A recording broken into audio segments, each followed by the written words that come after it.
Well, hello there. So we're just about ready to get started. I'm going to just give it another minute or so just to make sure my audio visual is working okay. Would you mind just letting me know? You can hear me, you can see me. Just put a thumbs up in the chat. Or if you're not feeling shy, let me know where you're tuning in from. I'm tuning in from Omaha, where it's usually brutally cold this time of year, but today it was absolutely stunning. So hopefully you're experiencing the same. Okay. So it's just now 6 o'clock. Let's get started. All right. So I'm awfully glad you're here. Thank you so much for joining me. And I'm very excited to talk to you about some stuff that's really, really, really, really important. So again, thank you for joining me.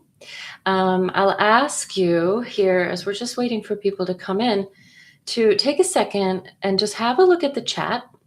I have pinned a link there at the very top of the chat because there is some information in my roadmap that I think will be a great supplement to what you're going to learn in this masterclass. So take a second to go ahead, click on that link. It's really simple. It'll ask for your email, and then it's going to email it right over to you so you can download it. You might even want to have it open. I'll reference it a couple of times throughout this little talk. And if you're watching this after the fact, that link will, of course, be in the caption to the video. Okay, well, thank you for being here. So let's get started. I am Mandy. I'm a pain care coach for midlife women who are looking for a holistic, non-pharmacological solution to chronic pain.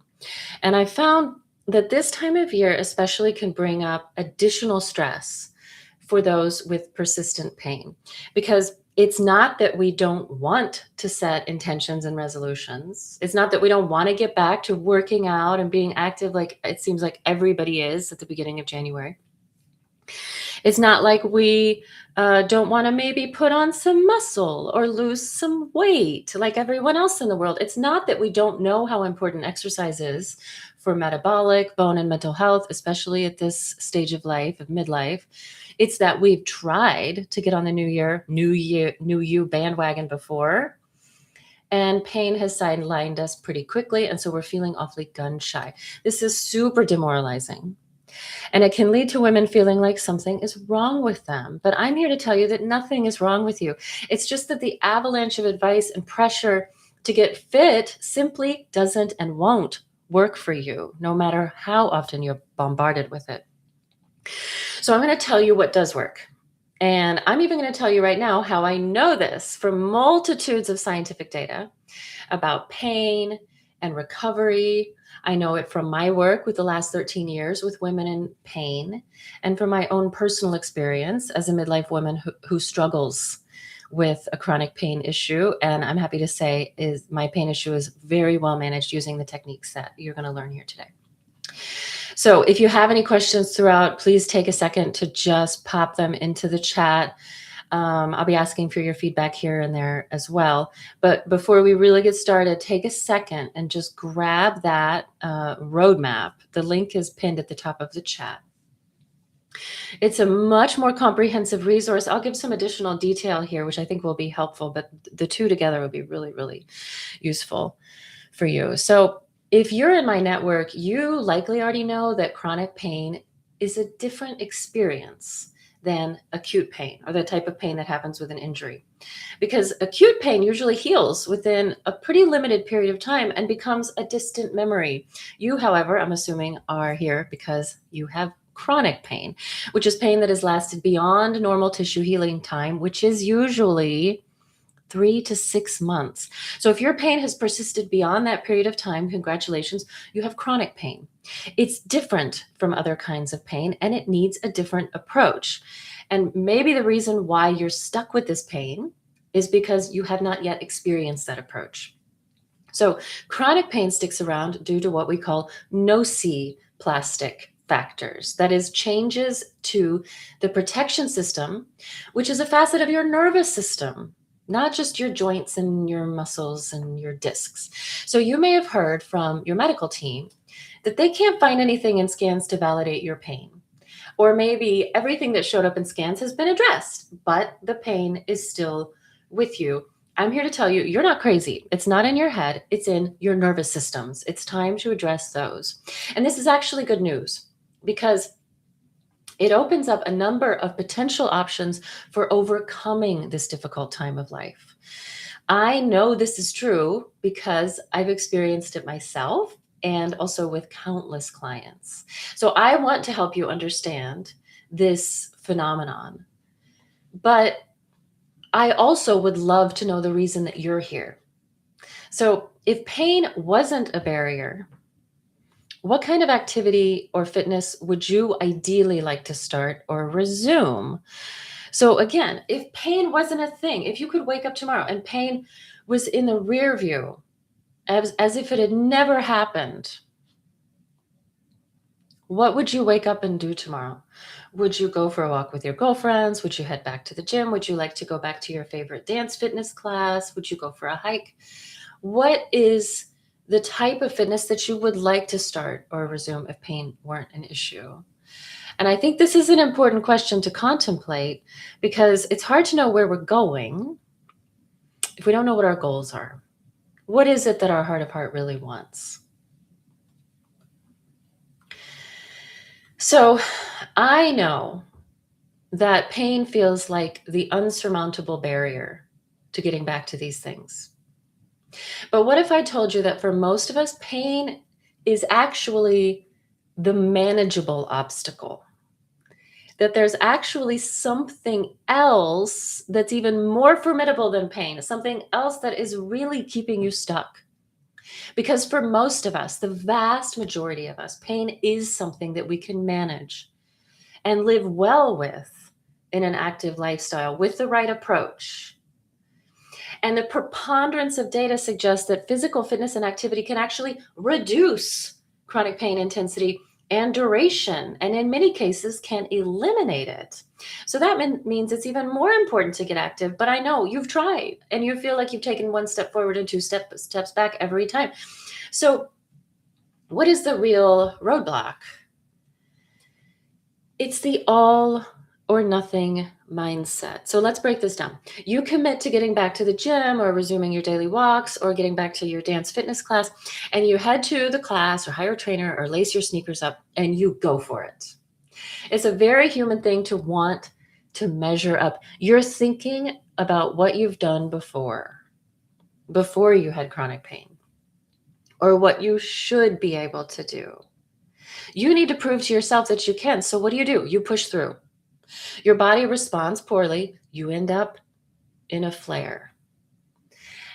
My friend, the no pain, no gain attitude is quite detrimental for you for reasons that I'm going to explain soon. So this flare causes you to take some time off to recover until it feels safe to move again. And so then maybe in a few days or weeks or possibly never at all, you try again, but you get the same result, which understandably causes you to believe that those movements or even fitness in general is no longer something you're capable of engaging in. So what do we have? All or nothing. Let me dissect this even more because it's actually much, much more important than just how it affects your physical fitness and physical health. So if you've been away from physical activity for a while, your body is deconditioned. No shame. You've had an uphill battle. I know that. We also know that your protection system is really sensitive. It's like that volume knob is turned all the way to the top on all sensation, not just dangerous sensation. Another word for this experience is central sensitization. That means that even harmless stimuli can trigger a pain response. So something like climbing the stairs or bending over to pick something up or standing at the kitchen counter to chop vegetables. These are forces that are unlikely or possibly impossible to cause injury, but they do trigger pain because your hypersensitive nervous system is detecting threat even when you're objectively safe and not harmed. So imagine, let's go back to this fitness environment, right? Imagine you add a high pressure environment or mindset, like the New Year fitness craze, or like that fitness class that you used to be able to just go to town on. This will heighten sensitivity even more due to increased neurochemicals that amplify danger signals. Now consider the increased load and intensity of exercise compared to standing at your counter chopping vegetables. Amplified by the pressure to measure up, it's almost impossible to imagine that your ultra-sensitive protection system would ignore all of these unfamiliar potential threats and not respond with what its very favorite mechanism is, pain. It's almost impossible, right? It's almost 100% certain that just diving back in is going to cause a flare. You've experienced this, I'm sure. So I hope this makes sense to help you to understand what's been going on in your body. In fact, I imagine some of you are like on the other side of the screen, right? And you're nodding your head. Yes, I've tried this before. Yes, I always flare. I'm validating that for you. So I want to know, on a scale of 1 to 10, how familiar are you with this experience? Go ahead and pop it into the chat for me. Have you experienced this before on a scale of 1 to 10? 10 out of 10 every single time. 5, maybe I get away with it occasionally. That's almost worse in a way. Or 2, I'm pretty much good with fitness. I can do whatever I want.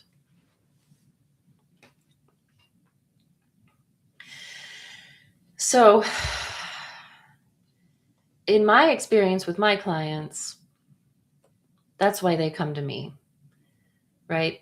They've found that even though they're doing all the things, everything right that they're supposed to do, they find that they're only getting worse and worse and worse. Something has to change, right? Something has to change. But pushing through won't reduce your pain. I hope that seems clear now. I hope I've proven to you why that doesn't work. But rest, or the nothing part of it all, won't help either. And here's why. Did you know that there is one factor which, when present, predicts how severe and how much a person will be disabled from chronic pain? There is one factor which predicts that. And that factor, when present, can even predict the duration of time someone will be disabled. Is it 6 months, 6 years? Is it the rest of their life? And you might be thinking, oh, okay, that factor is like something with the joints or the muscles. I'll give you a couple of hints. The factor is not the extent of damage seen on scans. Okay, so this factor is unrelated to the amount of damage that is seen on someone's MRI or X-ray. And this factor is not even dependent on how much self-reported pain a person is in. So if someone is like, I'm an 8 out of 10, 3 days a week, this factor is independent of that metric. The primary predictor of if someone will develop chronic pain, how bad it will last, how bad it will be, is fear. It's fear. Or in the research, it's called fear avoidance. This is the real cost of the all or nothing mindset. We try, we get hurt. We learn to avoid certain movements, or sometimes eventually most movements, like many of my clients. Our pain doesn't get better, it gets worse. We develop all sorts of other comorbidities like metabolic disorders, osteoporosis, heart disease, etc. So your mission is to overcome this all or nothing mindset. I have helped convince you of how incredibly harmful this is and what a formidable barrier this has been to your recovery from chronic pain. So your job isn't to move or exercise through pain. Your job isn't to find the right posture or exercise technique or sneakers. Your job from today forward is to transform your mindset. Does that seem doable? Does it seem like your mindset transforming could be helpful? I would love to know. Let me know in the chat what you're thinking of this so far, or certainly if you have any questions so far, because that's a lot, right? We're saying that pain isn't even the hardest thing to overcome. And I know this through over a decade of experience. The hardest thing is the mindset. Once we can get that dialed in, we make progress quickly. Okay, so I'm not just going to tell you this, right? I'm going to help you experience this, because almost everyone learns best by doing. So I'm going to help you experience the alternative to the all or nothing mindset, to teach your body that it's safe to move, to exercise, to challenge yourself, because all of those things have to happen to feel good in and about your body again. Look, this perimenopause, menopause transition is hard enough. We don't need to feel like garbage in our own skin, right? It doesn't have to be this way. So because central sensitization happens because the nervous system learned pain, that pain is embedded in your experience of self, regardless of the state of the tissues. The good news is that if you can learn pain, you can also unlearn it. So let's think about movement and exercise at this stage as sending good news to the nervous systems about movement. We'll use movement to update the nervous system into a platform of safety rather than bracing and fear and avoidance. So I'm going to give you the 4 steps you're going to take to experience this, to really update your mindset in an embodied fashion. So if you're just joining us, we've been talking about the mindset trap that's both sidelining you from exercise and activity and why it's so darn harmful. And now I want to share the steps that you'll take to transform this mindset in a compassionate and effective way. But before I do, don't forget about my free resource. I pinned it at the top of the chat, the Move Beyond Pain Roadmap. So all of this is also explained in the roadmap in more detail, although I'm giving some extra nuance here. So as I said, that link is pinned at the top of the chat. Take a second. It's really, really quick. You can listen while you do it. You're just going to add your email once you click that link, and it's just going to pop it right into your email. Okay, so I want to share the steps that you're going to take to transform your mindset, and it's going to feel almost effortless, okay? You're going to do this in a compassionate and effective way. Step 1. Now, if you get that roadmap open, even if you just flip to the table of contents, you'll see that this information in step 1 corresponds to chapter 2 and 3. So the first step is to enhance something called interoception. So interoception is the body's sense of itself, its inner workings. I want to explain this by telling you about a current client of mine who had a really amazing experience quite recently at this stage of her healing. So after years of knee pain and inflammation and limitation, really learning to feel the pure state of her knees triggered a massive surprise and an instant mindset update, by the way. Her knees didn't actually hurt. The experience of pain was so embedded into herself, into her embodied self, that she stopped even paying attention to her knees. But once she got good at paying attention to her body, she realized, oh my God, my knees don't hurt. So from the moment she had this experience, she hardly had any pain for weeks, even in situations that used to flare her. I will tell you that these results are not typical. That was a pretty big result for her. Usually it takes a little bit more coaching to get to this point. She got there very quickly. Let me tell you why this worked. Why it's not completely unlikely or, out of left field that this would happen. It's science. So our brains are predictive organs. Everything we experience externally and internally is actually a prediction or best guess from our brain as to what's going on or what's about to happen. This is super quick. It's automatic. It's efficient. It happens way below the level of consciousness.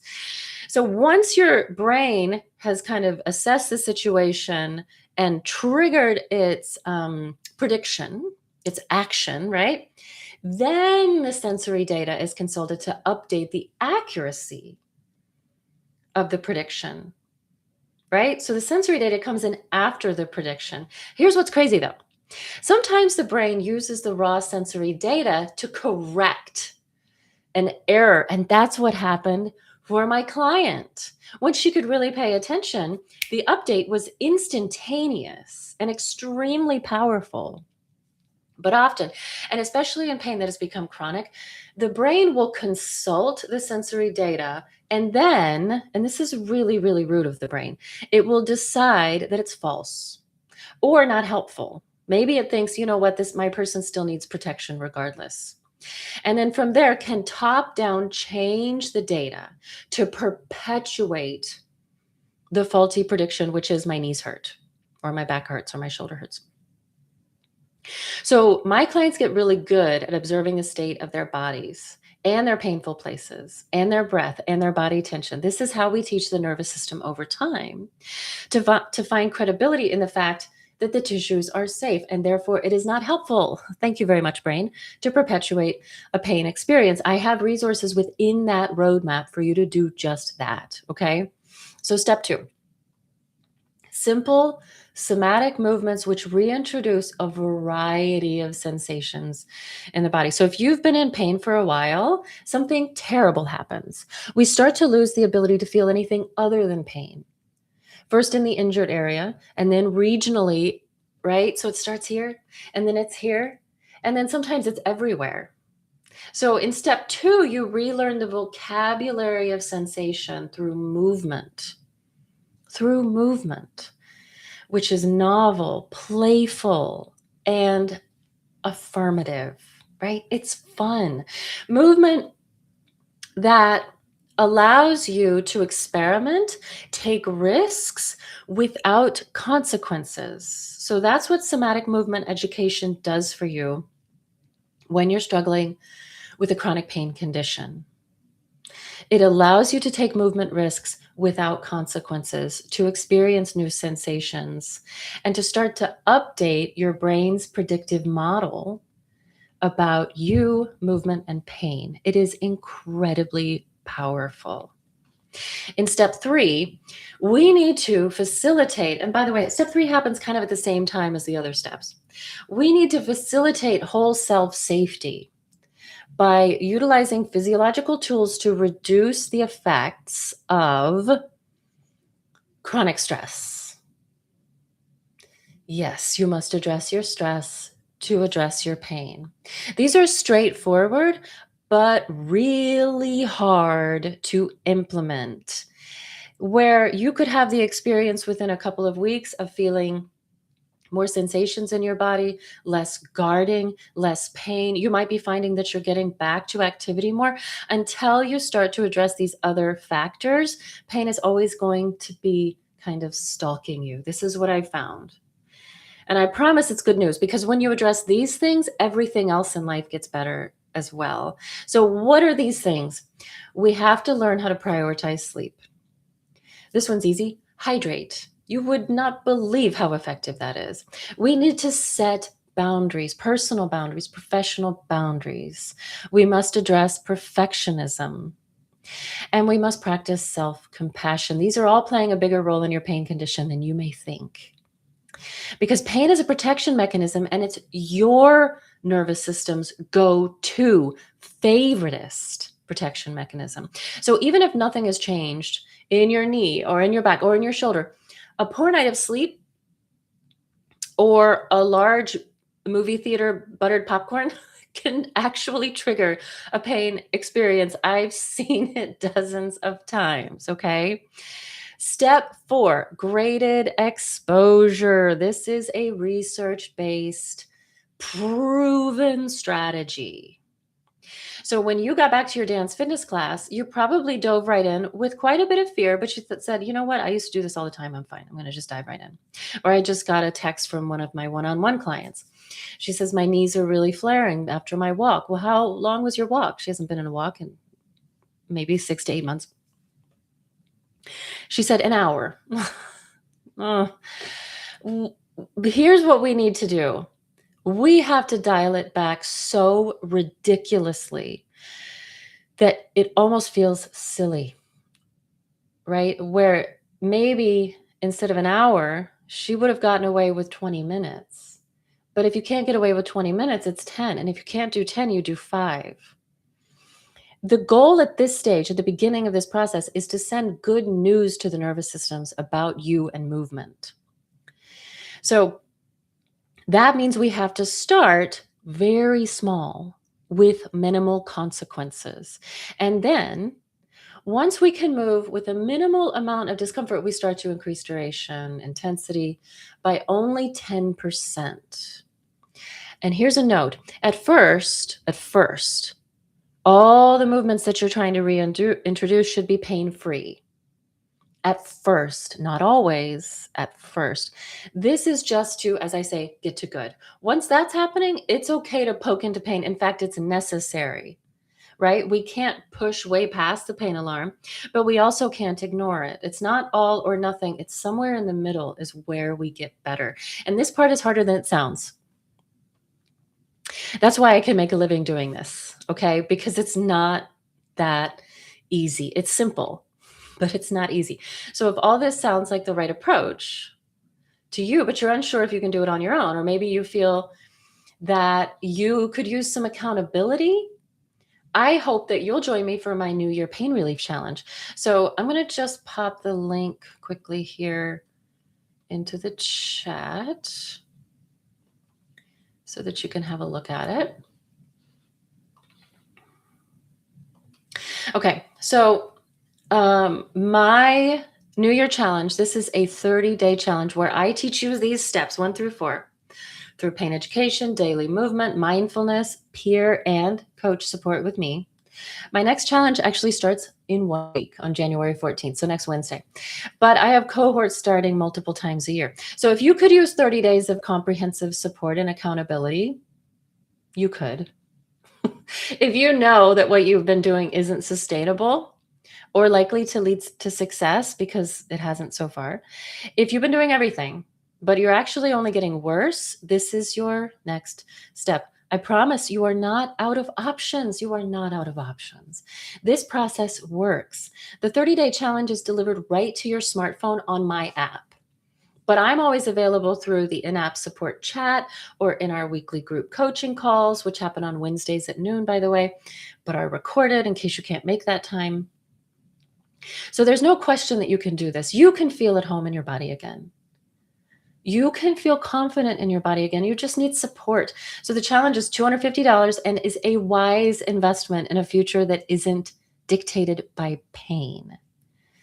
Think about how much money you spent on your pain issue last year. I know, cringe, right? That's a horrible thing to think about. I've been there.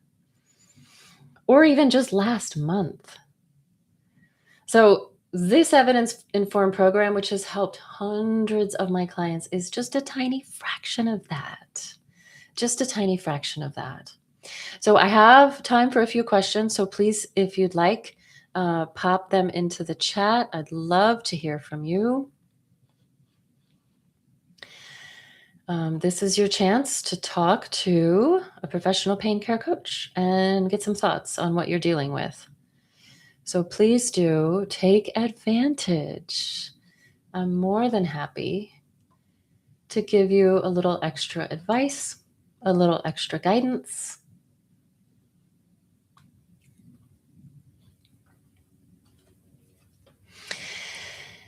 Okay, I'll wait just a little bit longer, but I hope that this makes sense to you, right? What I've told you is really parallel to your experience. I know this because I'm working with people in pain every single day.